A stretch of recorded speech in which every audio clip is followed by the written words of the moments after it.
अस्सलाम वालेकुम व्यूवर्स, मैं हूं फरियाल और आप देख रहे हैं मेरा यूट्यूब चैनल फरी टाइम्स। इस फरी टाइम्स के अंदर आपको खुशामदीद कहती हूं और उम्मीद करती हूं कि आप सब ठीक ठाक होंगे। मैं भी ठीक ठाक हूं। और आज जैसे कि आप मेरे गेटअप से, मेरे झंडे से और कलर्स कॉम्बिनेशन से देख रहे होंगे, कुछ खास दिन है। जी जनाब, आज पाकिस्तान का जश्न आज़ादी है और इस जश्न आज़ादी को हम मनाते तो आ रहे हैं, लेकिन इस साल एक ख़ास बात ये थी कि आप जैसे ख़ास व्यूवर्स का साथ था, तो सोचा क्यों ना आपके साथ अपने बचपन की कुछ जश्न आज़ादी की यादों को शेयर किया जाए। और इसके साथ साथ इस वीडियो के दूसरे हिस्से में आपको कुछ एक वीडियो क्लिप दिखाऊंगी जिसमें हम लोग रात को जो 13 अगस्त की नाइट जो हम बाहर निकले, उसमें कुछ स्टॉल्स कैसे लगे हुए थे, लोग कैसे खरीदो फरोख्त कर रहे थे, जो भी चल रहा था उसका मैंने छोटा सा एक क्लिप आपको दिखाना था। तो वो भी उन लोगों के लिए जो घर से बाहर नहीं निकल सके रात को। तो मैंने सोचा ये दो चीज़ें आज की वीडियो का हिस्सा हैं। लेकिन उन सबसे पहले पाकिस्तान में रहने वाले और पाकिस्तान से बाहर रहने वाले हर पाकिस्तानी को जश्न आज़ादी बहुत बहुत मुबारक हो।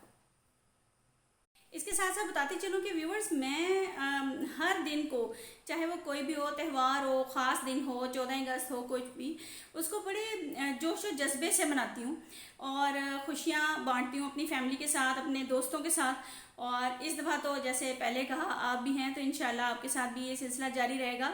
तो और अदब और शेर व शायरी से लगाओ है, इसलिए मेरे मुंह पे बहुत सारे शेर भी चलते रहते हैं। और 10 अगस्त के बाद तो मेरे घर में मिली नगमे बजना शुरू हो जाते हैं बाकायदा, और एक माहौल क्रिएट हो जाता है जिससे पता चल जाता है कि कोई ना कोई इवेंट आने वाला है। व्यूवर्स, अब आपको बताती हूँ कि बचपन में हम इस दिन को कैसे मनाया करते थे। बचपन के दिन बहुत मज़ेदार थे व्यूवर्स, बहुत मज़ा आता था, बहुत फ़न करते थे। हम सारे बहन भाई अम्मी अब्बू के साथ मिलके घर में रहते थे और हर फैमिली का व्यूवर्स एक कोड ऑफ कंडक्ट होता है। फैमिली के सारे लोग एक दूसरे जैसे ही होते हैं, तो हमारे घर में भी कुछ ऐसा ही था। सब लोग बहुत इंजॉय करने वाले थे, तो हम सब मिल के इस इवेंट की बड़ी तैयारी करते थे। हम बहन भाई मिलके लिस्ट तैयार करते थे, जिस लिस्ट के अंदर कितनी झंडियाँ हों, नंबर ऑफ झंडी भी बड़ा एक अहम काम था सोचना, वो सोचा करते थे। फिर गोंद की कितनी बोतलें, छोटी छोटी शीशियाँ होती थी, वो कितनी आनी चाहिए। और फिर उसके साथ साथ ईटेबल्स के मैंने क्या खाना है, भाई ने क्या खाना है, दूसरी बहन ने क्या खाना है, दूसरे भाई ने क्या खाना है, वो एक लिस्ट। फिर एक झंडा होना चाहिए था, फिर एक स्टिक होनी चाहिए थी जिसके ऊपर झंडा लगना था। ये सारी चीज़ों की लिस्ट जो है ना, वो फादर साहब को हम पेश कर देते थे। लिस्टें तैयार हो जाने के बाद अब्बू जी और भाई लोग सामान लेने चले जाते थे। उस लिस्ट में हमारे सामान के साथ साथ अम्मी का भी किचन का सामान होता था, क्योंकि वो भी एक फेस्टिविटी होती थी कि क्या बनेगा, क्या खाएंगे। तो वो एक सिलसिला वो भी चलता रहता था। जब सामान आ जाना, अम्मी ने किचन में लग जाना, कुकिंग के लिए कुछ ना कुछ हमारे लिए बनाती रहती थी, कोई चाट, कोई दही भल्ले या कोई ऐसी चीज़। और लंच तो उन्होंने बनाना ही होता था। टीवी पे 14 अगस्त के प्रोग्राम लगे होते थे, मिली नगमे लगे होते थे, वो एक चल रहा होता था। और साथ साथ डोर के ऊपर, वो जो गुड्डी उड़ाने वाली डोर होती है, उस डोर के ऊपर गोंद के साथ झंडियाँ हम लगाना शुरू कर देते थे, पिरोना शुरू कर देते थे। वो एक बहुत लंबा काम था। जब वो कर लेते थे, फिर उसको झंडियों को सजाने का टाइम आता था। छत पे, टेरेस पे झंडियों को सजा देते थे, जहाँ जहाँ भी सजाना होता था। छत पे झंडा लग जाता था। वो सारा काम करने के बाद एक बड़ी अट्रैक्शन होती थी कि अम्मी अब्बू को दिखाना है। फिर हम वो अम्मी अब्बू को दिखाते थे, और जब वो कहते थे ना कि वाह, मज़ा आ जाता था, हमारी मेहनत वसूल हो जाया करती थी। फादर साहब, अम्मी, वो भी बड़ा खुश होते थे, हमारे सारे कामों में बड़ा पार्ट लेते थे मुकम्मल तौर पे।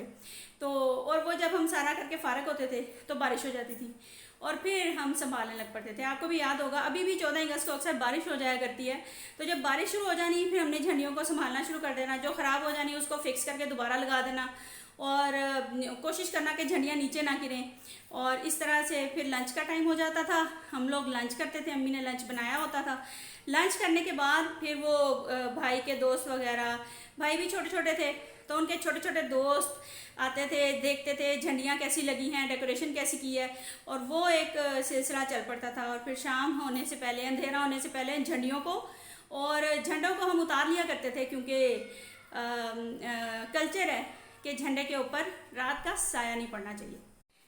इस दिन की शाम को हम फिर अबू जी के साथ बाहर चले जाते थे, कुछ आइसक्रीम वगैरह खाने, इर्द गिर्द का माहौल देखने और घूमने फिरने। और वो हमें घुमा फिरा के आइसक्रीम खिला के हमें फिर घर ले आते थे और इस तरह हमारा 14 अगस्त का दिन ख़त्म होता था। आप भी, ये था हमारा चाइल्डहुड जो कि हमें मिला। और इसका फ़ायदा ये है कि आज भी हम सब जहाँ जहाँ भी सारे बहन भाई अपने अपने घरों में इस इवेंट को और किसी भी इवेंट को उसकी असल मीनिंग्स के साथ मनाते हैं। चाइल्डहुड से मिला है। तो ये था मेरा चाइल्डहुड। आप भी कमेंट्स बॉक्स में ज़रूर बताइएगा कि क्या आपका चाइल्डहुड भी ऐसा था। आप अपने चाइल्डहुड में कैसे जश्न आज़ादी मनाया करते थे, 14 अगस्त को सेलिब्रेट करते थे, ज़रूर बताइएगा। वीडियो को देख के उस पर कमेंट ज़रूर करिएगा आपको कैसी लगी। और इसके साथ साथ मैंने इस वीडियो के लास्ट में, जैसे मैंने आपको शुरू में बताया था कि लास्ट में मैंने एक क्लिप लगाना है जो हमने रात को लोगों की गहमा गहमी और स्टॉल्स देखे थे। कुछ स्टॉल्स की वीडियो मैंने आपसे इसमें लास्ट में चलानी थी, खासतौर पे उन लोगों के लिए जो बाहर नहीं जा सके। तो ज़रूर देखिएगा, कमेंट्स करिएगा, बताइएगा। और मैं हूँ फरियाल। इस वक्त के लिए बस इतना ही। फिर किसी वीडियो में इंशाल्लाह दोबारा हाजिर होंगी।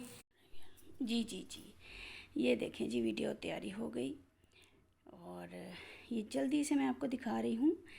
ये देखें, कुल्ला भी पड़ा हुआ है, हर चीज़ थी इन स्टॉल्स के ऊपर। मेरे लिए हैरानगी की ये बात थी, ये मेरे लिए सब कुछ नया था। ये देखें, बाजे से, ये तो हम जानते हैं, लेकिन ज्वेलरी की हर चीज़, बैंड्स, फ्रेंडशिप बैंड्स और इस तरह की सारी चीज़ें इन स्टॉल्स पे मौजूद थी। और मैंने सोचा ये मैं आपको भी ज़रूर दिखाती हूँ। बैंड्स कितने अच्छे बने हुए हैं, और पी कैप्स, कैप्स, हैट्स और हेयर बैंड्स, मास्क, हर तरह की चीज़ें अवेलेबल थी। इनमें से जो ये जो ज्वेलरी वाली आइटम्स थी ना, ये मेरे लिए जो है बड़ा, माहौल बहुत अच्छा था। देखें, लाइट्स भी आप देख सकते हैं। और ये सारी जो, कोई ऐसी चीज़ नहीं थी जो यहाँ से नहीं मिल रही थी। तो मैंने कहा ये मैं आपको दिखाती हूँ। दुपट्टे भी थे, शर्ट्स भी थी, पूरे पूरे ड्रेसेस भी थे। ये देखें मास्क, ये देखें।